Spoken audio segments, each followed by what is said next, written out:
बिस्मिल्लाहिर्रहमानिर्रहीम। अस्सलाम वालेकुम नाज़रीन, आप यूट्यूब चैनल देख रहे हैं और मैं इमरान खान हूँ।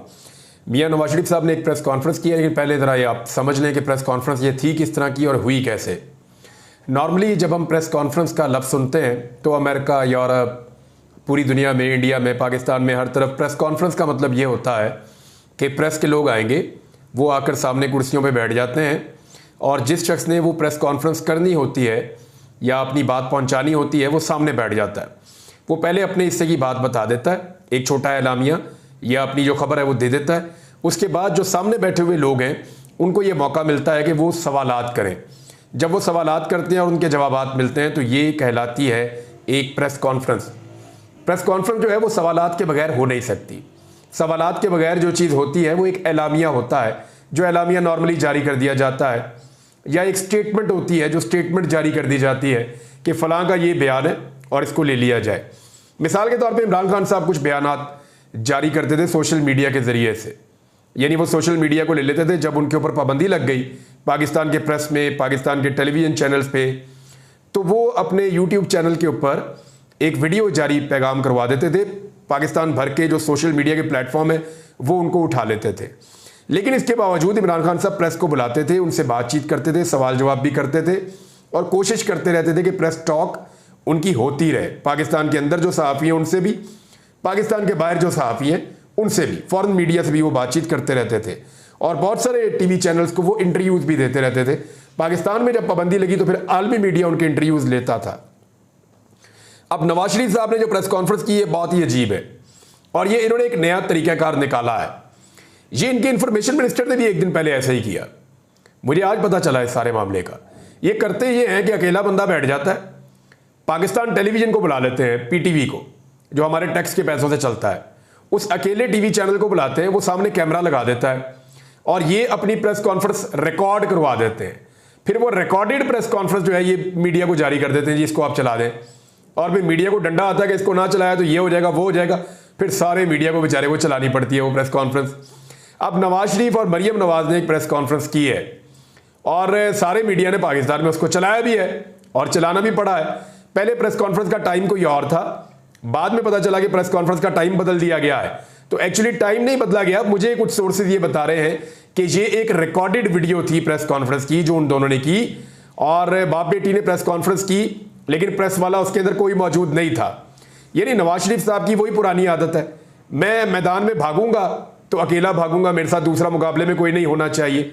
मैं प्रेस कॉन्फ्रेंस करूंगा तो वहां पे प्रेस मौजूद नहीं होना चाहिए। मैं क्रिकेट खेलूंगा तो सामने वाला और साइड वाला अंपायर ये दोनों मेरे होने चाहिए और मुझे हल्की हल्की गेंदें कराओ। तो ये मियां साहब का एक पुराना वतीरा है कि वो फिक्स करके मैच खेलते हैं, तो फिक्स करके प्रेस कॉन्फ्रेंस का भी उन्होंने एक जुगाड़ लगा लिया है। लेकिन मेरी नज़र में जो PMLN के दानिश्वर हैं या वो सहाफ़ी जो PMLN के बयानिए को आगे लेकर चलते हैं और उनके बयानिए की तारीफ़ करते हैं, या मियां नवाज शरीफ साहब को वो समझते हैं कि पाकिस्तान के मसाइल का हल उनके पास है, उन सबको शर्म आनी चाहिए। वजह यह है कि मियां साहब ने उनको इस काबिल भी नहीं समझा कि मियां साहब उन्हें बुला लेते और बुला के उन्हें कहते जी आप एक एक सवाल कर लें। यानी जो PMLN का अपना मीडिया का बहुत क्लोज तरीन एक हल्का है, उन्हें भी मियां साहब ने इस काबिल नहीं समझा या मरियम नवाज ने कि उन्हें सवाल करने का मौका दिया जाए, क्योंकि और घेरे से घिरा हुआ भी सवाल होगा ना इस वक्त मियां साहब के पास, उसका जवाब ही नहीं है। कोई बहुत ही फिक्स किस्म का भी सवाल होगा ना, लिख के दिया हुआ भी होगा, तो मियां साहब के पास उसका जवाब नहीं है। मियां साहब अब सवालात से घबराते ही रहेंगे, सवालात से भागते ही रहेंगे और इसी तरह की लगता है कि रिकॉर्डेड प्रेस कॉन्फ्रेंसेस मियां साहब की आती रहेंगी। बहरहाल PTV की फीड मिली, टीवी चैनल्स को उन्होंने चला दी। मियां साहब ने उसके अंदर एक बड़ा जो ऐलान किया, वो जो सबसे बड़ा ऐलान है मियां नवाज शरीफ साहब का, वो तो ये है जी कि 14 रुपये बिजली हम सस्ती कर रहे हैं पंजाब में। जिन लोगों को अब 500 यूनिट तक बिजली का बिल आएगा उनको कह रहे हैं जी हम 14 रुपये यूनिट सस्ता कर देंगे। इस खबर को यहां रोक लें, मैं बाद में बताता हूं मियां साहब ने और क्या क्या कहा, लेकिन जरा इसको यहां रोक लें कि मियां साहब ने कहा ये, और फौरी तौर पे बहुत सारे हमारे ऐसे मियां साहब के चाहने वाले हैं, उन्होंने खबरें चलानी शुरू कर दी। हम अपने घर गए, हमने जाके बिजली का बिल देखा और उसमें 14 रुपये कम हो गए थे। वो फिटे मुंह ताड़ी अकल देते, ये अगले महीने से होने हैं, ये इस महीने से नहीं होने। अभी तो मियां साहब ने अनाउंस किया और तुमने जाके फौरन कैलकुलेशन भी शुरू कर दी है। तुम्हारे कैलकुलेटर ही फारग हैं जिन, और कैलकुलेटर जो है वो जब तासुब से भरा हुआ होगा एक आदमी तो उसका कैलकुलेटर भी ऐसे ही होगा। तो मियां नवाज शरीफ साहब ने अभी सिर्फ अनाउंसमेंट किया और उन्होंने नाच नाच के घुंघरू तोड़ना शुरू कर दिया कि ये कर दिया तो वो कर दिया। मैं जो फैक्ट आपके सामने रखूंगा जरा वो देखिए। मियां साहब ने फरमाया कि पंजाब में 500 यूनिट तक बिजली इस्तेमाल करने वालों को फी यूनिट 14 रुपए का रिलीफ मिलेगा। ये आपने खबर देख ली। अब मैं आपके सामने एक फैक्ट रखने जा रहा हूं। ये डॉन की खबर है जी, डॉन इंग्लिश की, और ये खबर छपी थी 2021 के इख्तिताम पर। 2022 के शुरू में इमरान खान साहब की हुकूमत गिर गई थी और उस वक्त इमरान खान साहब ने पेट्रोल में, बिजली में लोगों को रिलीफ भी दिया था 2022 में। लेकिन चले 2021 वाली खबर ले लेते हैं।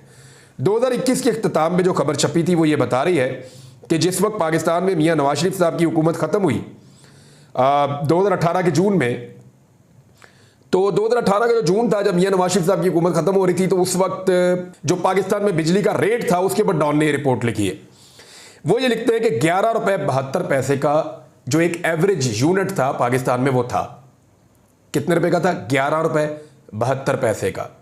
जब इमरान खान साहब की हुकूमत खत्म हो रही थी 2021 के इख्तिताम पे, तो उस वक्त जो यूनिट था वो 16 रुपए 44 पैसे का था। यानी नवाज शरीफ साहब की हुकूमत के खात्मे के वक्त बिजली का यूनिट 11 रुपए 72 पैसे। इमरान खान ने 3.5 साल तक इक्तदार में रहे। 3.5 साल के अंदर इमरान खान साहब ने इसकी कीमत को पहुंचा दिया 16 रुपए 44 पैसे। और इस तरह जो टोटल इजाफा इमरान खान साहब के दौरे हुकूमत में हुआ वो 4 रुपए 72 पैसे का इजाफा हुआ बिजली के एक बुनियादी यूनिट की कीमत के अंदर। ये जी इमरान खान साहब ने किया था। अब पिछले 2 साल से मियां नवाज शरीफ साहब के भाई की हुकूमत है, 2.25 साल से पाकिस्तान में, और मियां नवाज शरीफ साहब के चहीतों की हुकूमत है पिछले 2.25 साल से पाकिस्तान में। तो इस हुकूमत ने बिजली की कीमत को कितना बढ़ाया। अब मैं आपको 1 जुलाई का डाटा बताता हूं। 1 जुलाई का डाटा ये कह रहा है, 1 जुलाई 2024, अभी इस वक्त जब मैं आपके साथ बात कर रहा हूं तो 16 अगस्त है, 1.5 महीना और गुजर गया, बिजली की कीमत और बढ़ गई है। इस वक्त तो लगभग 70 रुपए का एक यूनिट है बिजली का। 1 जुलाई की रिपोर्ट जो है वो ये कह रही है कि 62 रुपए का उस वक्त था बुनियादी यूनिट बिजली का, 62 रुपए का, और अब लगभग हो गया है 72 रुपए का, 70 रुपए से ऊपर हो गया है। अगर इसको आप देखें तो कम से कम शहबाज शरीफ के 2.25 सालों के अंदर, यानी इमरान खान के 3.5 साल के अंदर बिजली के यूनिट की जो कीमत बढ़ी है वो 4 रुपए 72 पैसे बढ़ी है। और शहबाज शरीफ के 2.25 सालों के अंदर, अभी 3.5 साल नहीं हुए, 2.25 साल हुए हैं, शहबाज शरीफ के 2.25 सालों के अंदर जो बिजली के फी यूनिट की कीमत बढ़ी है वो 50 रुपए से ज्यादा है। यानी अंदाजा करें आप, 10 गुना से ज्यादा रफ्तार के साथ इन्होंने बिजली की कीमत बढ़ाई है। और अब आगे लोगों को बेवकूफ बनाने के लिए, ये लोगों को लग पता जाएगा, ये इस तरह के अल्फाज के गोरख धंधे में लोगों को फंसाएंगे मियां साहब, कि लोग देखेंगे जब बिजली के बिल आएंगे तो उन्हें पता चलेगा कि नवाज शरीफ ने सच बोला या झूठ बोला। एक और भी है जनाब, वो ये कह रहे हैं जी 700 अरब रुपया हम दे रहे हैं, और वो अब इसलिए दे रहे हैं कि यहां पे हम सोलर लगवाएंगे पंजाब के अंदर, और ये हम स्कीम लेकर आ रहे हैं। इसकी इंक्वायरी होनी चाहिए।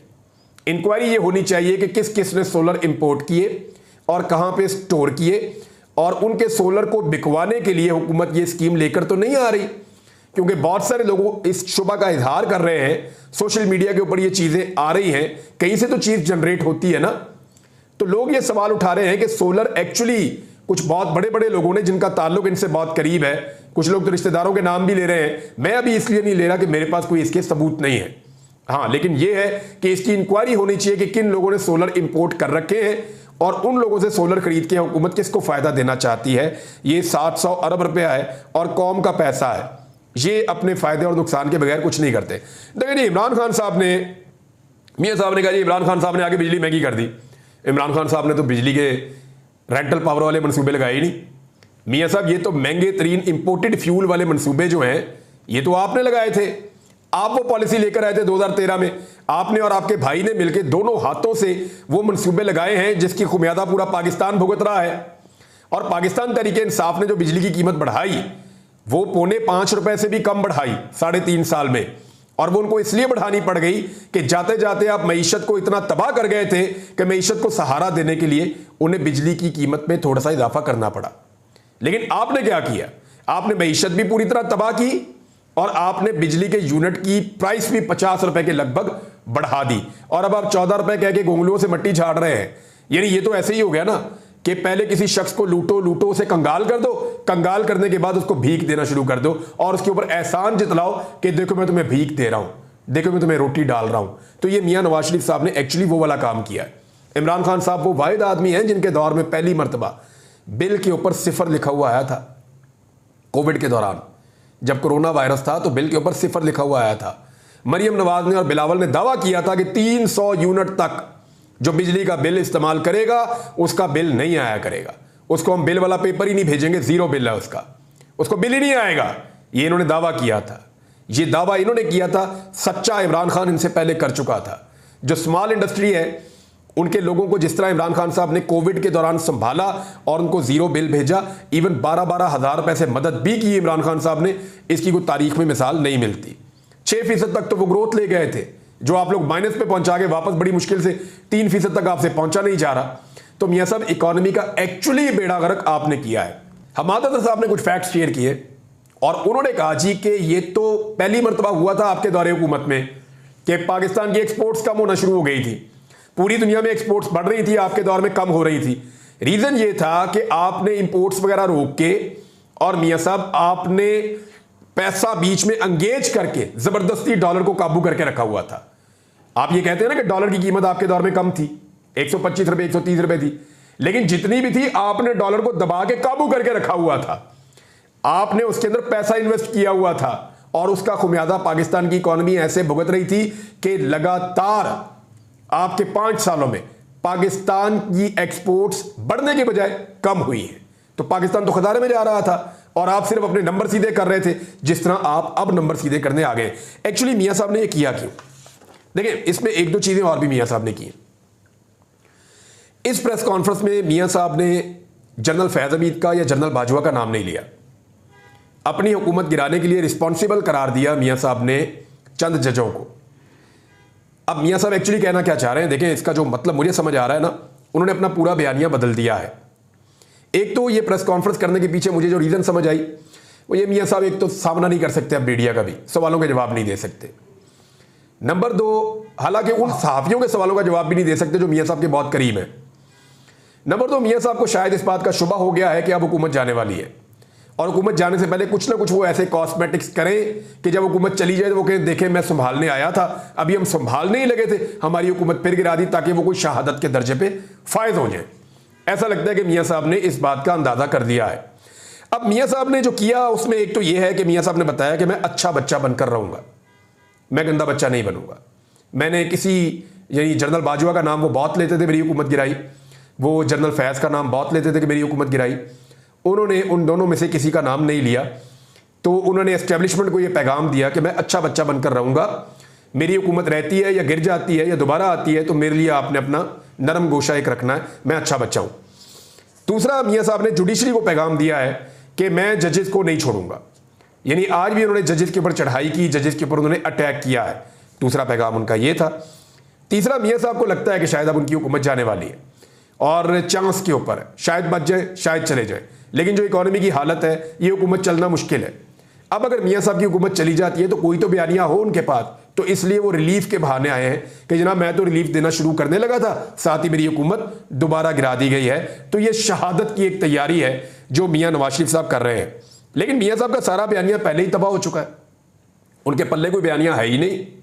उसका रीजन ये है कि जो 2 साल में इनके भाई ने और बेटी ने सबने रल के किया, ये तो नहीं हो सकता कि मियां साहब अपोजिशन में भी हो और मियां साहब हुकूमत में भी हो। मियां साहब लोग नहीं भूलेंगे, आपने जुल्म किया है, जबर किया है, फस्तायत की है। आपके पास सवाल का जवाब है कि आप इलेक्शन कैसे जीते। यानी आज मियां साहब ने पूछा कि इमरान खान को कैसे लाया गया, क्या कोई इसका जवाब देगा? तो मियां साहब पहले आप ये बताएं कि आज आपकी बेटी को और आपके भाई को कैसे लाया गया। आप ये बताइए कि आपको यास्मीन राशिद के मुकाबले में कैसे जिताया गया।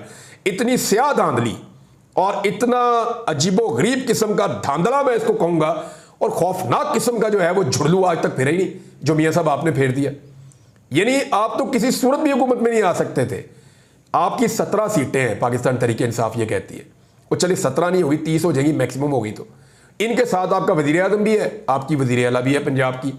तो आप जाली फार्म 47 के ऊपर आकर बैठे और ऐसा शो कर रहे हैं जैसे आपकी हुकूमत है इस मुल्क में। तो ऐसा नहीं है मियां साहब, हकीकत की दुनिया में आइए। लोग अब आपके धोखे में नहीं आएंगे। लोगों को आइडिया है कि लोगों की तबाही के पीछे, उनकी बर्बादी के पीछे, उनके बिजली के बिलों के पीछे, उनकी महंगाई के पीछे, उनकी गुर्बत के पीछे, जुल्म और फस्तायत के पीछे मियां साहब आप और आपका ख़ानदान है, क्योंकि आप लोग हमेशा अमीर हुए और पाकिस्तानी हमेशा गरीब हुआ और पाकिस्तानियों की आपने कमर तोड़ी है। अच्छा, हुकूमत गिरने की बात मैंने क्यों की कि शायद गिर जाए। देखिए, मैं अभी आई एम नॉट श्योर, मैं इसके ऊपर कुछ कह नहीं सकता, लेकिन हालात और वाक़यात कुछ चीज़ें बताते हैं। मिसाल के तौर पे ये मेरे सामने एक खबर है और ये पाकिस्तान पीपल्स पार्टी से मुताल्लिक एक दावा किया गया है। दावा यह है कि पाकिस्तान पीपल्स पार्टी ने यह फैसला किया है कि पीपल्स पार्टी कमज़ोर माशी पॉलिसियों के मामले पर वफाकी हुकूमत को टफ टाइम देगी। क्यों फैसला कर लिया भाई? सारी माशी पॉलिसियों में तो आप शामिल हैं, हर कानून साजी में आप शामिल होते हैं, बजट के अंदर आप शामिल थे, बिजली की कीमतें बढ़ने में आप शामिल थे।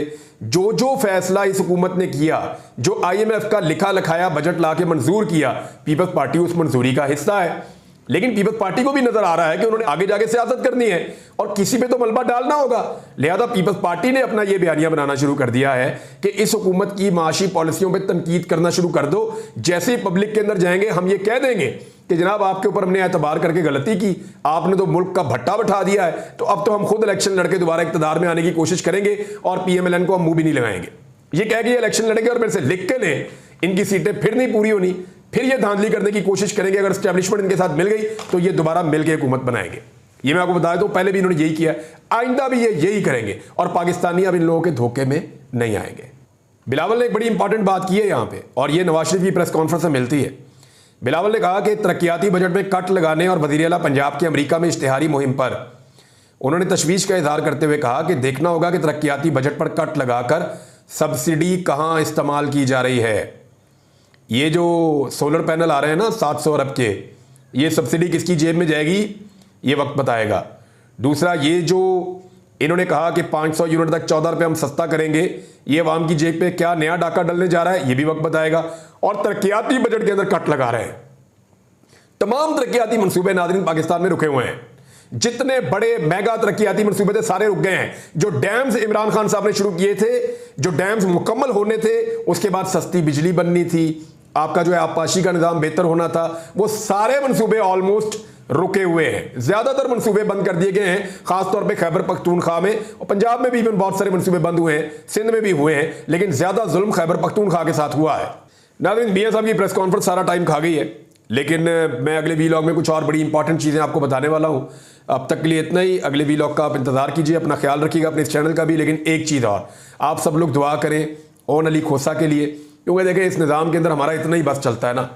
या तो हम खबर दे सकते हैं, मुतालबा कर सकते हैं, मुजम्मत कर सकते हैं, एहतजाज कर सकते हैं, आवाज़ उठा सकते हैं, फैक्ट्स सामने ला सकते हैं, यही कर सकते हैं ना, और फिर हम दुआ कर सकते हैं। ओन अली खोसा जो है वो लाखों करोड़ों पाकिस्तानियों का पसंदीदा एक बड़ा ज़बरदस्त शानदार किरदार है, तो उसे वापस आना चाहिए। वो मुहिब्बे वतन है, आप सबसे दरख्वास्त है कि उनके लिए दुआ भी करें। अब तक के लिए इतना ही, अपना ख्याल रखिएगा। अल्लाह हाफ़िज़।